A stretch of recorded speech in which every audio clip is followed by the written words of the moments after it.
Comenzamos la conversación de actualidad y política de cada mañana acá en Mesa Central. Señoras y señores, este segmento es una presentación de Global Partners, líder en prevención y control de alcohol y drogas en ambientes laborales y la industria de agua potable y saneamiento de Chile. Tatiana Clima, ¿cómo estás? Buenos días. Muy buenos días. En el micrófono, eso sí. Muy buenos días sí, a todos y todas. Ahí se escuchó, hasta en Punta Arenas. Sí. ¿Viste que hay paro de profesores en Punta Arenas? Así lo vi, pero venía siendo pronosticado hace rato ya. Está mala la cosa. Sí. Está mal. Sí, decía que el senador Canimbianqui que está allá y decía que desde noviembre está... Hay un problema con despidos y con despidos de profesores por la implementación del SLEP en la región. Me dijeron que estuviste en Estado Nacional en la tele el domingo. El domingo ya, sería ya casi. ¿Cuándo fuiste? El jueves. Ah, el jueves. El jueves. ¿Hay un Estado Nacional los jueves? Hay un Estado Nacional Prime los jueves. Ah, en ese estuviste. Por eso no te vi el domingo. No soy tan importante para que me veas los días jueves y esperes hasta tan tarde para verme. Oye, que no sabía que existía, perdona. Bueno, disculpa. ahora pero me dijeron que estuviste muy bien. Sí, o sea, estoy tranquila. Estoy tranquila. Estuvo muy bueno el programa, el ratito que lo vi, estuvo muy buena conversación como útil, digamos, para el país, política útil. Sí, tuve ahí una compañera, la Constanza Juve, que no conocía, fue un agrado también compartir con ella. Fue de la comisión, de la convención constituyente. Sí. Isabel Pla, ¿cómo estás? Buenos días. Muy bien, aquí estamos recibiendo ya las temperaturas del otoño en Santiago. Estamos durmiendo más tranquilitos. ¿Viste que Isabel Pla debutó el domingo en Mesa Central como columnista? Sí, me sentí un poco desplazada. Tanto como debutar, pero bueno. Redebutó, ya. No, estuvo muy interesante. Dicho eso, tras la revisión de las extensiones mediáticas de este panel, podemos partir con las joyitas de esta semana. Isabel Pla. Mira, a ver, no sé si calificarlo de joyita, pero creo que es un tema que debe estar en el primer lugar, ¿cierto?, de la conversación del país. Esto a propósito de la formalización ayer de uno de los 4 involucrados, acusados del homicidio de los 3 carabineros en Cañete. Eso va a cumplir ya a fines de abril, va a cumplir un año, un evento muy duro que afectó muchísimo al país. Sí, es bien probable que la Fiscalía haga la acusación antes de un año. Exactamente, sí. Para llegar a ese año ya con eso. Tomás Antiguán, quedó en prisión preventiva ayer. Bueno, a propósito de eso, y revisando datos, páginas, en fin, nos encontramos con que hay 12 carabineros asesinados desde el 2012. Esa es una cifra más alta, ¿cierto?, que en los años anteriores, que suman, por ejemplo, por decirte, entre el 2019 y el 2021, 3, ¿ya? ¿Y los 12 son desde cuándo? Desde probablemente enero del 2022 22, hasta ahora 12. Okay. Un número, siempre uno ya es malo, pero 12 es bastante. Eso prueba, ¿cierto? Son atentados contra... ¿Por qué es algo tan duro cuando se enfrenta el asesinato a un policía? Porque son atentados contra quienes representan la ley y la fuerza legítima del Estado. O sea, son asesinatos al Estado. Y además generan una enorme preocupación, además del dolor, si tú te fijas, la enorme preocupación que se genera en la ciudadanía, porque tú dices, quien tenía la ley de su lado, quien tenía herramientas para defenderse, quien tenía está preparado para enfrentar delincuencia y violencia, fue asesinado. ¿Qué queda para nosotros? En abril también se van a cumplir 2 años de la promulgación de la ley Naim Ratamal. Esa fue una ley, costó mucho que saliera, pero me parece que es muy importante porque le da herramientas jurídicas, no solo respecto a la legítima defensa, sino otra cosa, a Carabineros, a la Fuerza Armada y a otras instituciones. Y que lleva los apellidos de 2 carabineros asesinados. Exactamente, ¿no? O sea, tiene un significado tanto para las policías, PDI, como especialmente para Carabineros, como también una señal para los criminales, para decirle, oye, aquí vamos a defender, ¿cierto?, que nos representan el Estado en la calle, en el ejercicio de su deber, y no los vamos a dejar votados. Y se han promulgado, además de la ley Naim, otras 30 o muchas leyes en estos años, y se han implementado temas muy importantes respecto de la seguridad. Entonces, a mí me llamó mucho la atención, justamente ayer, a propósito de la formalización de ese carabinero, de ese probable presunto homicida de carabinero, a propósito, ¿cierto?, la ley Naim y de las 30 leyes, me llamó mucho la atención la respuesta de la vocera de la ministra Aysén Echaverri al titular de Lucía Damer, que dio una muy buena entrevista en el Mercurio ayer. ¿Ya? La Lucía dio una muy la buena, Lucía Damer, sí. Claro, dio una buena entrevista y dijo algo así como: en temas de seguridad e inmigración se ha hecho una agenda bastante más centrista, derechista si se quiere. La ministra negó esa relación y dijo lo siguiente: para mi juicio, para el bronce, la seguridad está en el corazón del progresismo. Entonces, como para ir cerrando, lo de Carabineros representa la escalada del crimen y la mayor preocupación por seguridad. No es el único tipo de delito, hay muchos otros, pero ese es un delito que está muy clavado, ¿cierto?, en el alma de los chilenos por lo que representa. 2, la ley Naim y las otras 30 leyes han sido un avance. Y 3, quiero recordarle a la ministra Isen Echeverry, que entiendo que tiene que decir cosas a lo mejor a veces que no le gustan, pero le quiero recordar que incluso el Frente Amplio y el Partido Comunista votó en contra de la ley Naim. De manera tal que me parece un exceso decir que la seguridad está en el corazón del progresismo, ¿cierto? Más allá de una cuña para aplacar quizás a la barra brava. Tati, ¿qué opinas? Bueno, yo desde el primer tema que hace alusión Isabel, quiero decir que estoy súper de acuerdo, tanto así que el gobierno se ha querellado en todos los casos y como en ningún otro gobierno se ha reforzado la institución, palabras que no son del gobierno, sino que son del mismo ex general Yáñez. Y la verdad es que creo que es importante que asumamos que es un error creer que la política se puede apropiar de las instituciones. Y las policías, al igual que las Fuerzas Armadas, hay que alejarlas del partidismo y de esa manera ejercer el poder en estos casos para pesquisar, aunque se demore un poco, para encontrar, para juzgar a quienes resulten responsables de quienes han atentado contra los carabineros, que bien dice Lucía, o sea, que dice Isabel, ahora que me voy a referir a Lucía. Yo ahí quiero ser súper honesta. Primero, estimo y admiro a Lucía Damer profundamente, por tanto, aquí voy a hacer una crítica comunicacional y espero que no, bueno, si molesta, molesta nomás. Creo que cuando uno hace vocerías... Algo de lo que decimos no molesta. Claro. Creo que hay que... Háganse cargo, ¿no? Al hacer vocerías es muy importante leer las noticias completas. No puedes responder solo por un titular a una persona cuyos conocimientos sobre seguridad a algunos les podrá gustar o no, pero son acabados como es el conocimiento que tiene Lucía Damer. ¿Qué es lo que dijo Lucía Damer? Dijo que el gobierno se sacó el mito de izquierda, que no sabía meterse en temas de seguridad. También dijo algunos énfasis estaban en el programa. En el micrófono ya tanto mejor. Que algunos énfasis que estaban en el programa se dejaron de lado porque no había apoyo electoral. Por ejemplo, no hay reforma policial o los avances en esos temas. Son mínimos. Pero que ahora sería la oportunidad de los partidos de izquierda de proponer una agenda distinta y ver si se logra un apoyo ciudadano. Por eso era necesario potenciar los roles de los gobiernos locales y los liderazgos, entre otras cosas. O sea, yo la verdad que además del titular, no entiendo qué mejor análisis puede hacer una persona que se considera que ha sido parte de este gobierno. La verdad es que creo que comunicacionalmente, y a quien estimo también que es la vocera, debió haber habido, o quienes la asesoran, una lectura más acabada de lo que Lucía Damer dijo en esa entrevista, que me parece que es un análisis absolutamente serio y que es válido, y es válido, correcto. Absolutamente correcto.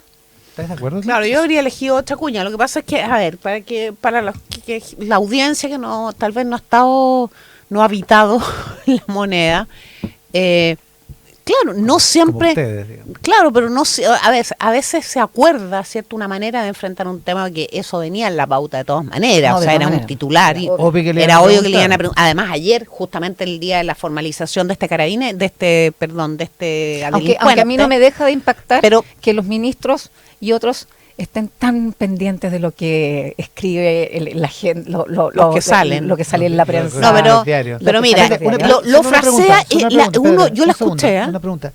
¿Un ministro de verdad tiene tiempo para, pues, por ejemplo, para leer la entrevista a la Lucía, que igual era larga? O sea, yo creo que debe tener el tiempo. Mi punto es... O sea, tiene que hacer la pega. Pero mi único punto es, generaba tal nivel de importancia pública, ya que hemos hablado harto de esto, de lo que es público, para que una ministra tenga que referirse a una entrevista de Ahora, una yo- ex Es que asesora se de la gobierno? preguntaron. Sí, po. No, en la ronda de Bueno, prensa se lo ¿Y era preguntaron. obvio que le iban a preguntar? Ah, yo no conozco a la ministra Isabel Echaverri, no la voy a defender, solo la estoy mirando desde el punto de vista político y comunicacional. La pregunta iba a venir sí o sí. La jefa de los asesores, la primera jefa de los asesores de la presidencia de Gabriel Boric, dando una entrevista, 1, en el Mercurio, y 2, con un titular, ¿cierto?, que era reconocer que la política de seguridad ha sido más de centro derechista, incluso, dice ella. Esa pregunta venía. Y es muy probable que se haya conversado de qué manera enfrentarla. Cuando uno escucha a Isabel Echeverri, uno se da cuenta, es muy gentil cuando lo plantea, o sea, Claro, no trata se va a de hacer no una se va a pelear con y Lucía de hacer Dames. una trayectoria, claro, de decir para el progresismo, muy importante las libertades de las personas y la seguridad es parte de la libertad. Ella hizo un esfuerzo por llegar, ¿cierto?, linkear progresismo con seguridad. El problema, que no es de Isabel Echeverri, sino que es del gobierno, digamos, el problema es que uno lo lee como una o ingenuidad o deshonestidad cuando, ¿cierto?, empieza a mirar y cuando todos sabemos cuál ha sido la actitud permanente, particularmente de la izquierda que representa el Frente Amplio y el Partido Comunista, el corazón del gobierno, ¿cierto? Esta agenda nunca se pudo aprobar en los gobiernos de Sebastián Piñera, ni siquiera en los gobiernos de Michelle Bachelet, precisamente porque contaba con el voto persistente en contra de todo lo que fuera mayores facultades para las policías, no solo para carabineros. Incluso el Frente Amplio reclamó por el reconocimiento, o sea, por las cosas tecnológicas, por los avances tecnológicos. Entonces, a la izquierda la vamos a aprobar en su compromiso con la seguridad cuando vuelva a la oposición, que no sabemos si va a ser en marzo próximo o en 4 o 5 De años acuerdo, más. solamente agregar que yo te encuentro razón en el tema desde antes que el presidente Boric asumiera como presidente. Lo que me parece sí, y aquí me voy ya al fondo de tu análisis, es que efectivamente el presidente, al llegar al gobierno y al darse cuenta de la magnitud del problema que teníamos, ha tenido él y su gobierno una conducta pragmática y una conducta que no se puede reprochar ni se puede decir que era de propiedad de la derecha, pues él ha actuado en tanto las condiciones del crimen organizado tiene a la gente en el nivel de inseguridad en la que Además, está. es una Digamos. línea de argumentación que le conviene a Carolina Toá, por ejemplo. O sea, porque si no está- efectivamente el gobierno ha hecho lo que tenía que hacer, aunque Claro, algunos pero- pensaban ya, que pero no lo tú, haría. La bajada Y, es, la seguridad está en el corazón del progresismo, eso es lo... bueno, pero yo creo que Está podríamos bien. tomarlo como que Ojalá. quizás de aquí en adelante será Ojalá, así. sería maravilloso. Por supuesto. Viviríamos mucho mejor de aquí a unos de aquí en años. adelante. Ya, entonces, joyita, Tati Clip. Bueno, yo que tuve que poner segunda y cambiar mi joyita a última hora. No, era porque cambiarle. venía ahí con lo del BID Venía y, con lo y del habló la BID, Marilí. pero la Marilí habló, dio 58.900 datos más de los que tenía yo, por tanto me sentiría absolutamente humillada si hablo yo de lo que traigo. Así que voy a cambiar y voy a hablar sobre el proyecto de seguridad municipal. Sí, que está en segundo trámite constitucional en el Senado, que ha logrado... Está medio lento. Talento, pero debiera ir más rápido porque está con quórum calificado, o sea, está con urgencia, con suma urgencia. Ah, ya. Ya, y está con discusión inmediata, perdón, con urgencia ya. calificada y discusión inmediata. Ya, ¿Ya? Pero sabemos lo que pasa con la Sí, urgencia. sabemos en que el Congreso. las manejan un poquito a gusto. Mira, básicamente este proyecto contempla el endurecimiento de penas para quienes agreden a los guardias municipales, la eliminación del tope de la dotación y aumento de atribuciones. Y hoy día se encuentra estancado en esta comisión, básicamente por el tema de el uso o no uso de armas no letales. O sea, es autorizar a los inspectores al uso o no uso de armas no letales. Ya. ¿Ya? Y es ahí donde hay quienes dicen que, y a los que suelo yo encontrarles razón, que es que dotar a los guardias municipales de armas no letales no les asegura por sí no ser enfrentados por alguien que tenga una UCI, por ejemplo, o No, una claro. pistola. Y por tanto el enfrentamiento podría ser peor. Ahora, ¿qué es lo importante de esta ley y por qué me parece tan importante que se discute y que se despache a la brevedad?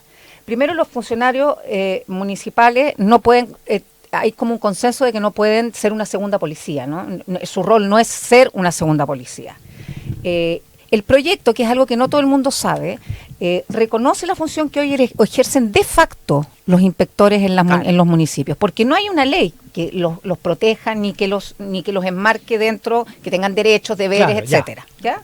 Por tanto, es muy importante. O sea, por ejemplo, si te piden el carnet, tú podrías Yo le digo que decirle, yo no, pues, claro, y no claro. se lo doy. Ese es uno de los puntos que también Control de identidad, que tiene en paralelo ahí el proyecto. El proyecto contempla además agravantes para quienes los agreden. Hoy día, si alguien agrede a un guardia municipal, tiene una pena como si agrediera a cualquier persona, y este proyecto propone aumentar las penas a quienes agreden a un guardia municipal. El proyecto también considera aumentar elementos defensivos de autoprotección: chalecos antibalas, chalecos anticortes, bastones retráctiles, cascos, cámaras, pero no armas ofensivas. Y básicamente porque ese no es el funcionamiento. ¿Taser van a poder usar, por ejemplo? No es en el proyecto Pero de ley del gobierno, no letales. Sí, pues pero ahí está trabado. Ahí está trabado. Ya. El proyecto de ley no. Ahora, básicamente hay alcaldes que sostienen que este proyecto de ley les aumenta la burocracia, y eso tiene que ver con que el proyecto les impone la necesidad de capacitar permanentemente a los guardias municipales, lo que es costoso según algunos, y otros que la semana pasada salieron a decir que tampoco había muchos recursos. Lo que también es un poco dudoso, primero porque a través de la Subsecretaría de Prevención del Delito se les otorga dinero. Este proyecto tiene dinero para cada uno de los municipios, que no es mucho, pero además tenemos que recordar que los municipios a partir del año pasado reciben recursos del royalty, y son los alcaldes y cada municipio los que definen las prioridades para el uso de aquellos recursos. Por tanto, ojalá que este proyecto se destrabe, los funcionarios municipales que se dedican a esto se tengan un marco normativo, y muy importante, que hagan pega que de pronto hacen los carabineros de administrativa, y que los puede liberar a los carabineros para que estén en las calles combatiendo el crimen, como es lo que la gente y la ciudadanía requiere y necesita. Te quiero la palabra, Isabel. Me dice una alcaldesa de oposición que, bueno, primero que no todos los municipios tienen royalty, digamos, porque, o sea, no todos tienen la plata, Claro. que tiene mucha burocracia sin financiamiento esto, como por ejemplo que a los guardias los tiene que capacitar la Subsecretaría de Prevención del Delito o las policías, que es lo mismo que pasa con los guardias privados, que tienen lista de espera para la capacitación porque no hay suficientes cupos, digamos. Pero eso, sí, yo estuve en una conversación con alguna alcaldesa que propuso eso, pero básicamente a mí yo no, o sea, ese problema hay que solucionarlo de alguna manera. La Subsecretaría de Prevención del Delito se tendrá que hacer cargo de cómo los va a capacitar. O sea, si el problema son los recursos, Claro. quiere decir que un problema de este porte. Claro. No, es la capacitación. Pero lo que te quiero decir es que si hay guardias en la calle defendiéndonos, yo espero que el gobierno, las policías y los municipios entiendan que tienen que ser personas capacitadas. Bueno, eso Veremos, se entiende, claro, veremos Ahora, cómo. otra cosa es que necesita una certificación particular, digamos, y extra. Claro, pero lo que me dicen a mí de la subsecretaría, que ese tipo de detalles sí se puede arreglar en el reglamento de la ley, y que se podría llegar ahí un acuerdo. Oye, mira, que sea. Isabel, nos Para mí, sinceramente, como vecina, ¿cierto? No hay nada más estimulante y más tranquilizador que ir a comprar pan, o ir a la esquina, o venir de cualquier parte y ver al segurito, ¿cierto?, circulando por mi calle. A veces les digo, oye, no los veo hace tiempo, ¿por qué no habían pasado? No, o sea, son un factor de al menos de percepción de seguridad, y yo creo que son un factor disuasivo muy importante para la comunidad. Segundo, yo creo que hay muchas experiencias en esto. Muchos países, España, Argentina, me imagino que Estados Unidos también a nivel estatal debe tener estas experiencias de comunidad con policía, pero policías locales. claro, o sea, esto ya está implementándose hace 20 años en el mundo desarrollado, y mucho más, la cercanía entre el cuidado y la seguridad y la comunidad. O sea, mientras más pequeñita la unidad política, mejor para poder interactuar, ¿cierto? Y por muchas razones. Por supuesto que tienen que estar preparados. Yo creo que los que hay hoy día están súper preparados, pero siempre puede mejorarse.